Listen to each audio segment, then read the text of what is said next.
Hey, what's up, guys? Welcome to part 30 of the GTO Trainer. First hand, under the gun, +2 opens. We're on the button with Ace King offsuit. Very standard 3-bet. Both blinds fold back over to the under gun +2, who then comes in with the 4-bet.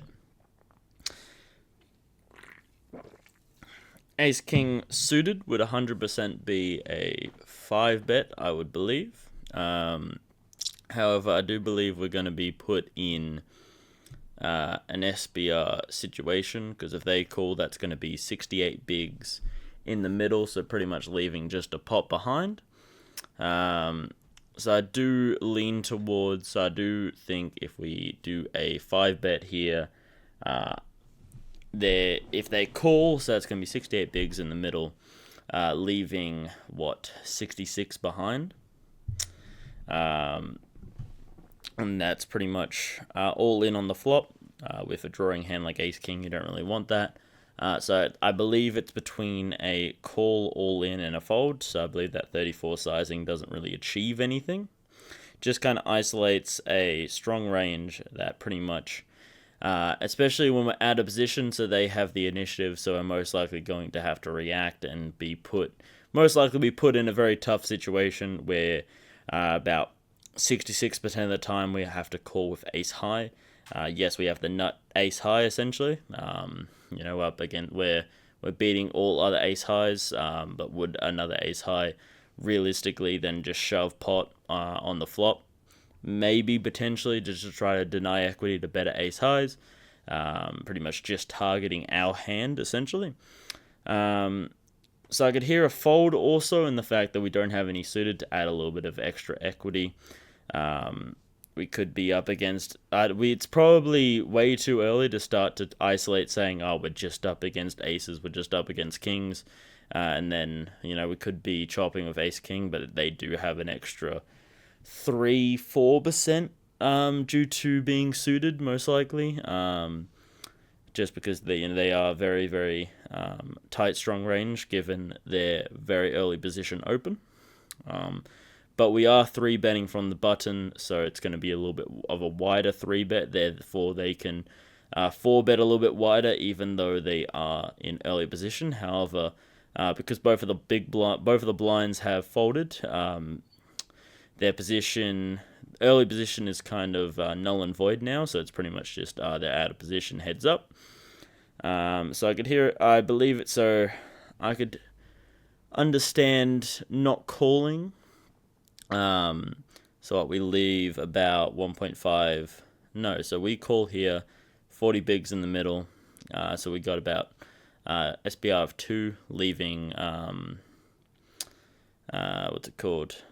2 pot size bets behind. So there's still not much wriggle room. We're most likely still going to be all in by at minimum the turn, but potentially on the flop as well.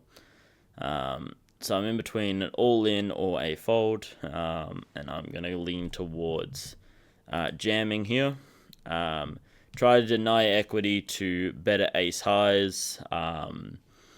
Avoid a lot of call folds, given that they have the opportunity to take the initiative to be able to bluff us off the pot. Even if we are beating them, like let's say, for example, they got ace-queen. Low pocket pair that we still have a little bit of equity, like queens, for example. So I definitely, and then we can't do that 34 sizing, just because that creates SBR hell. And then way too strong to fold, realistically, given that they would be 4-betting wider, considering that we are 3-betting wide. So yeah, a little bit of a percentage of a call. No, wait, which is this one? No, that's the I was just saying sometimes we're even calling from the button. I guess maybe try to keep their range nice and wide. Don't isolate too much of a strong range. That would be not in bad shape necessarily. Obviously, the only 2 hands that we're really, really scared of is aces and kings. We're not overly scared of queens, because they have queens, we still have 50% equity. That's still very strong. However, we still want to avoid isolating too much of a strong range. I guess might be the issue, and then we just want to be taking some flops, and also we want to try and keep SBR nice and high, so we have a little bit of playability. Could also be the thought process as well. But if we're calling there, so there's 4.5, 5.5, that 100% at least, especially in live poker, one of the blinds would come along. And take an ace king 3 ways to the flop. Even when you're in position, that's going to rapidly decrease your equity. So that's under the gun. So that 34%, that 34 raise is 0%. That makes perfect sense to me. The fold 0%. It also makes a lot of sense to me. Way too strong to be folding. So the call at a little bit of a frequency, still have a little bit of SBR to be able to maneuver with potentially. Take a flop. But you are still opening yourself up to potentially getting bluffed off, and kind of be putting in a situation where you're going to be playing a lot of. So you call here and then kind of fold on the flop, or you fold on the turn.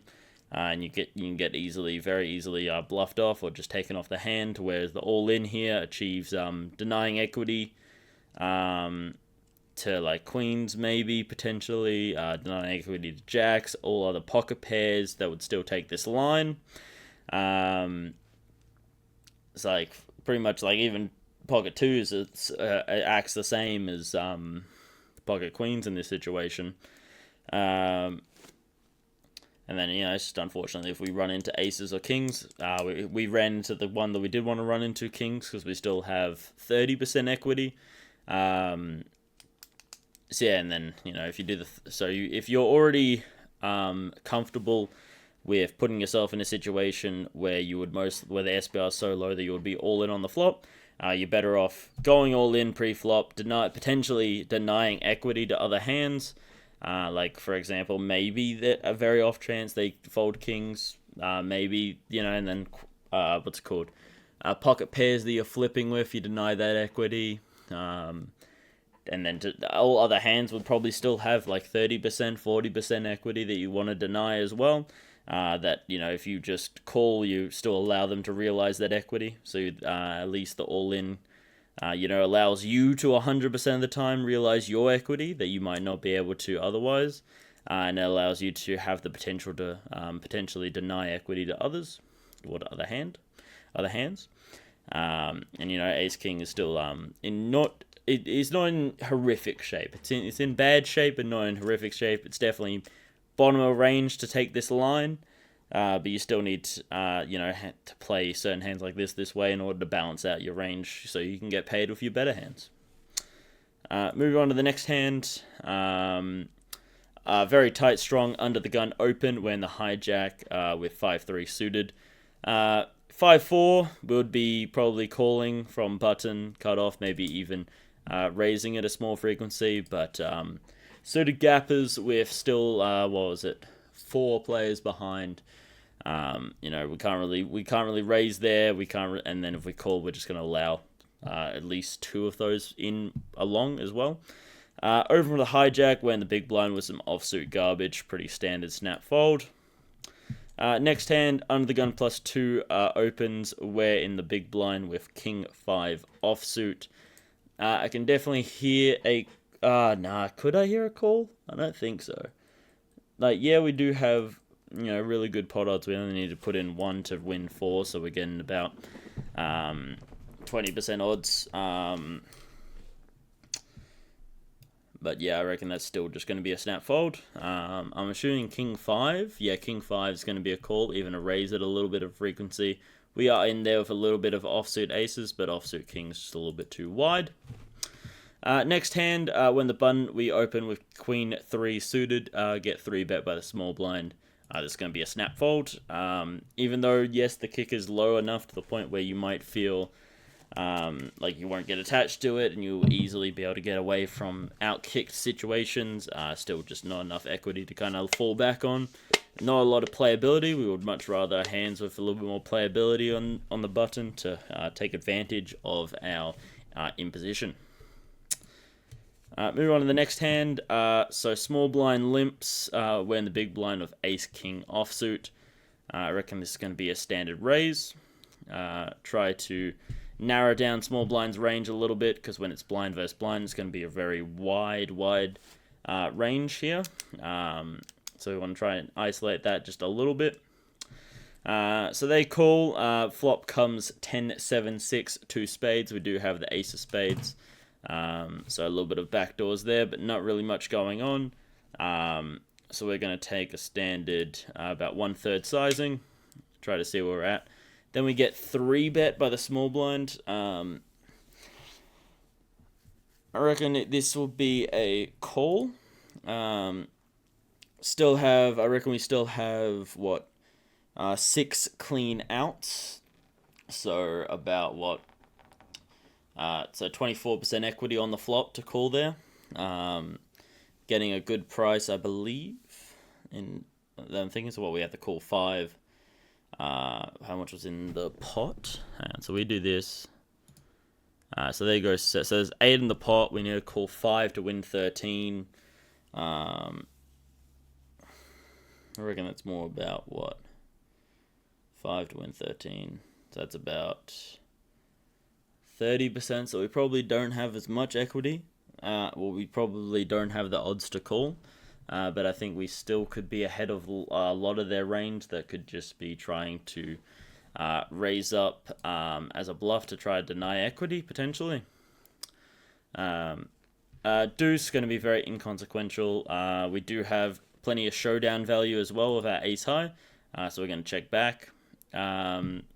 Then small blind goes 12 into 20, so just above, so about 60% pot. No, exactly 60% pot, sorry. 60% pot, ace high. There's just a lot of cards there that we are losing to. Like they could have a lot of 8x, a lot of 6x, a lot of 7x, a lot of 10x. The only real hand, like we're not really beating any value. Yes, the flush draw bricks, but would they be 3-betting us on the flop with just a flush draw? I don't think so. Probably a flush draw plus pair. But you couldn't really have a flush draw plus pair unless you... no, 7 of spades. So probably flush draw plus pair. Open ender, like 8 9's a straight, maybe 4-5, but 4-5 now gets there. Yeah. So we're just not beating any value. There's too many cards there that they could have hit an easy pair on. I don't really see a raise here. It's not going to look very credible at all, so I reckon this is going to be a fold. So yeah, played the river well. The check back on the turn well. We got the showdown value to try and realize our equity. The call versus the 3-bet, that was good. But then they're saying we should check back on the flop. I'm guessing, wide versus wide. Try to keep their range nice and wide. Try not to value own ourselves. Try not to open the door to a check raise. Just kind of take our showdown value to the end, maybe, is what they're trying to say. And then they're saying, okay, we should have gone with 5x, so maybe just a little bit more. I do understand that, trying to really isolate, try to see where we're at, try to isolate a little bit of a stronger range from the small blind that we would be able to play a far more simple poker against rather than such a wide range, as poker gets progressively easier the narrower and more face up the range becomes. And obviously in these blind versus blind, when it's very wide versus wide, poker becomes progressively more difficult the wider the ranges are, because you can't really narrow them down. Next hand here, so very wide open from the button when the big blind of Queen 10. I see no reason to 3-bet, definitely too strong to fold, so I reckon we move forward with a call here. Flop comes King, Queen, Jack, Rainbow. Don't see any value of us stabbing at this. I kind of want to see what the button wants to do in response, so we're going to check it over to them. We get a check back. Blank on the turn. We do have an open ender as well that I didn't even spot. Backdoor diamonds is out of the question. Now backdoor spades comes into the question. We would have thought, so King X would probably stab at it. Some better Queen X would probably stab at it. So we're most likely putting them on like some suited connectors that is underneath. Maybe they picked up a flush draw with the spades potentially. So we're going to go about half pot, just try to isolate, see where we're at. They call Jack of Hearts pretty inconsequential. We don't think they have a Jack. We think they would have C-bet with a Jack. So we don't think they have a Jack. Backdoor spades, bricks. The only straight that was already on the flop, which was 10-9. And we also are blocking that with our 10.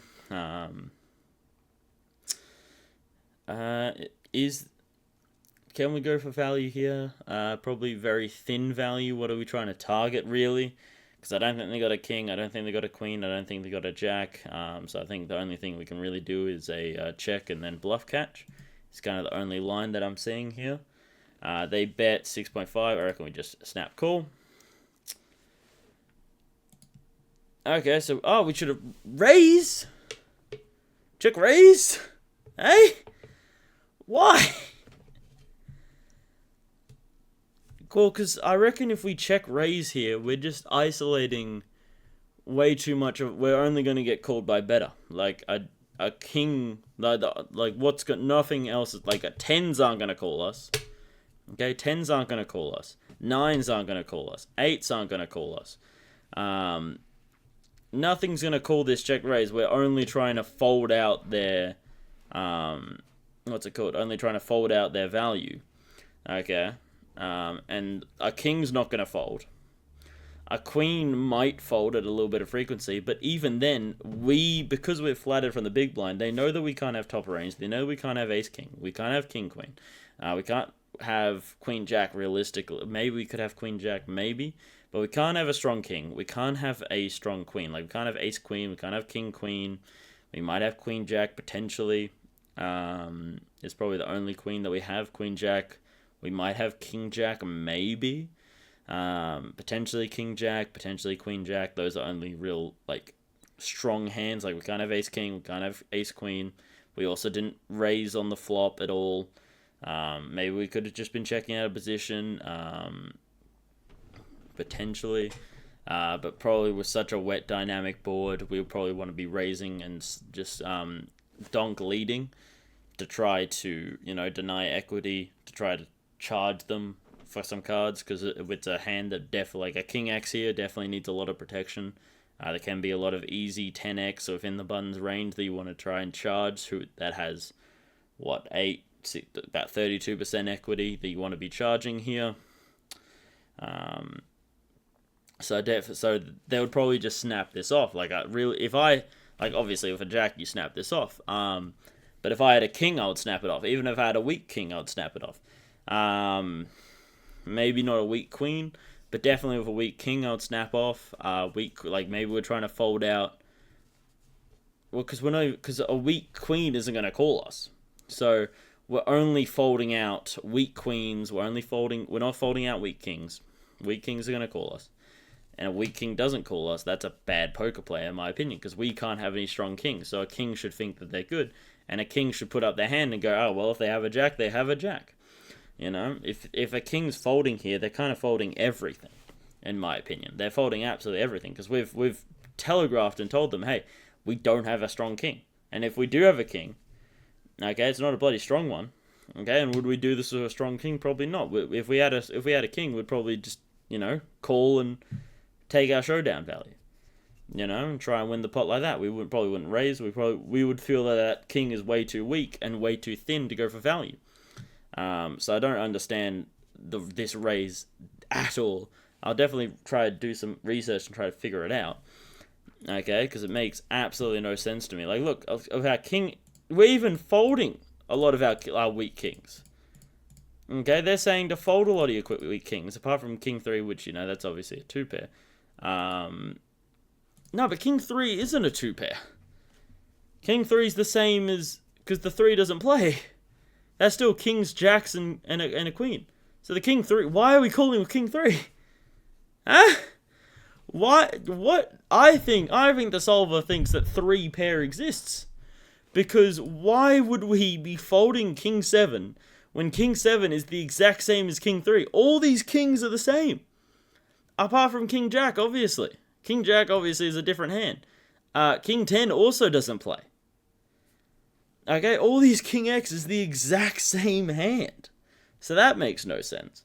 Okay, and as you can see, we don't have any of these strong kings at all. Okay, we do have King Queen at some frequency, apparently. Okay, why are we calling... I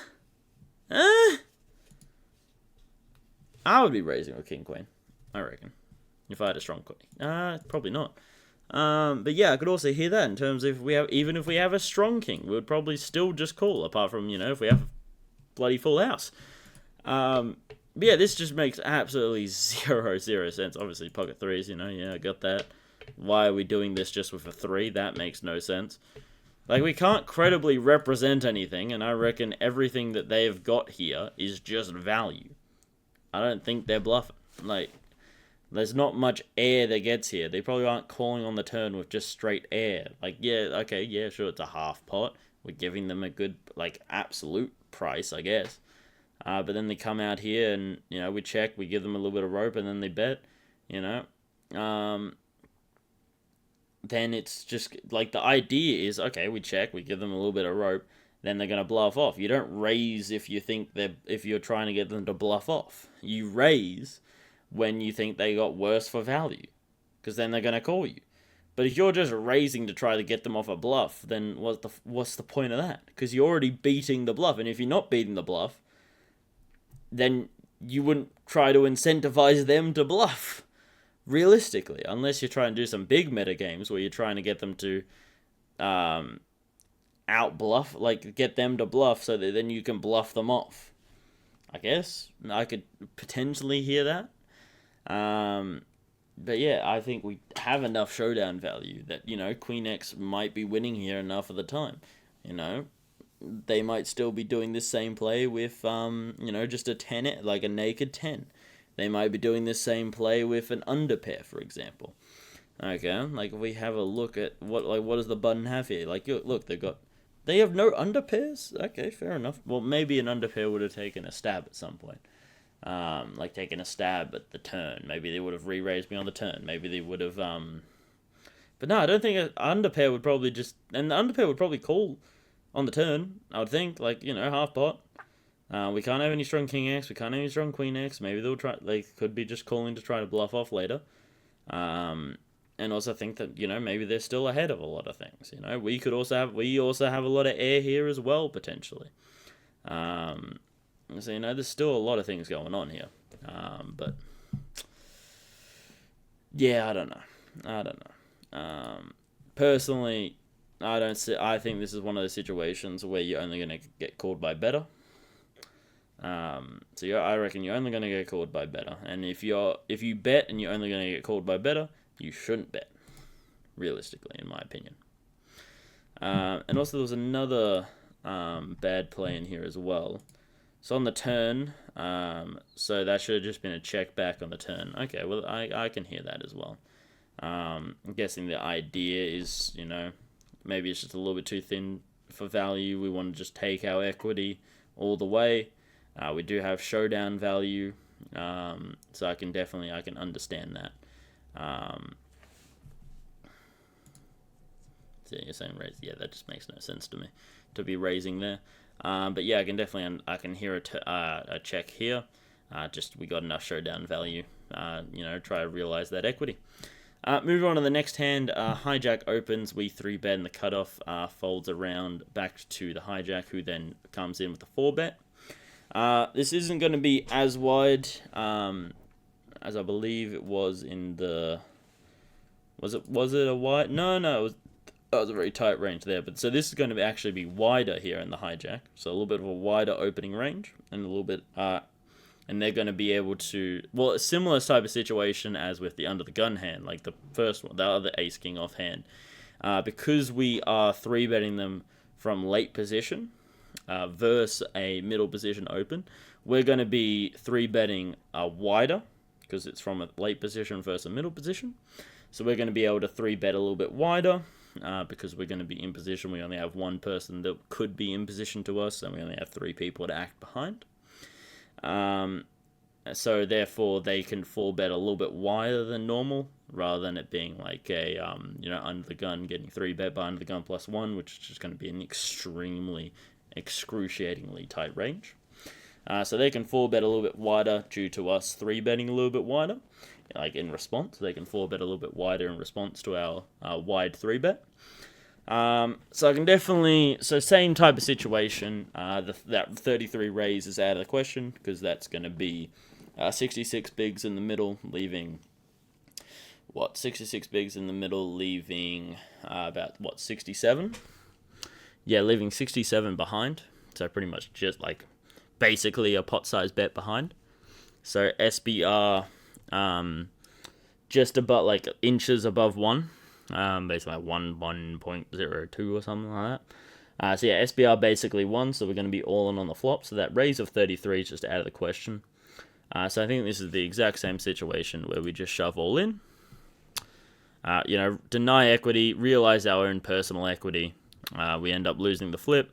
But yeah, exact same situation as the previous Ace-King hand. So about 15 to 85%. Far weighted towards the all-in, and then a little bit of percentage of the call. That raise of 33 achieves nothing aside from, unless we hit the flop, obviously, just calling and then folding, pretty much. So we want to avoid that. Be able to realize our personal equity and be able to potentially deny equity to that exact hand, queens, that might fold at even a slightest bit frequency, that we can deny all that equity along with all other pocket pairs. And then, still be in not horrific, we're in bad shape, but not horrific shape, essentially. And whereas that 33 will most likely, especially because we're going to be in position, they can take the initiative and potentially bluff us off and deny our equity, essentially. Moving on to the next hand, a very tight, strong, under the gun open, folds around to us in the cutoff with some offsuit garbage. Nice standard fold. Next hand, low jack opens, we're in the hijack with some offsuit connectors. Once again, nice standard fold. I believe if it was, so still going to be a fold even if it was suited. Pretty much playing just a 3-bet or fold strategy. And I guess from still middle position, it's going to be a very tight 3-bet range there. We're not going to have any flatting in that range just because there's so many people behind that we're inevitably going to let in at least 1 or 2. And therefore, have to play a multi-way pot, most likely out of position, to at least one person, and that's just going to create a lot of tough situations where we're more likely to make mistakes. So there's our 10 hands, 10 hands, 19 moves, and 92% GTO score. The only real mishap, which is one that I disagree, which means it was a good one in my opinion, was that Queen 10. I can definitely understand, just checking back on the turn. But then the river, when we check, we give them rope. I just don't understand in any way how that's not just a standard bluff catching line. Purely because, what's it called? We're only going to get called by better, so I'd see no value in 3-betting there. We have enough showdown value to kind of just snap call that. And, if they got a jack, they got a jack. Got to put your hand up sometimes. We're still beating a lot of just naked 10x that gets there, bricks on the river, to the point where, we have enough showdown value that we can just simply call that off. Bluff catch, we gave them the rope, and pretty much we're only getting called by better, and we're folding out everything that we're beating. So I just don't see any value to that 3-bet on the river, really. So I hope you guys learned something today. Have a good one. Enjoy yourselves, and as always, play well.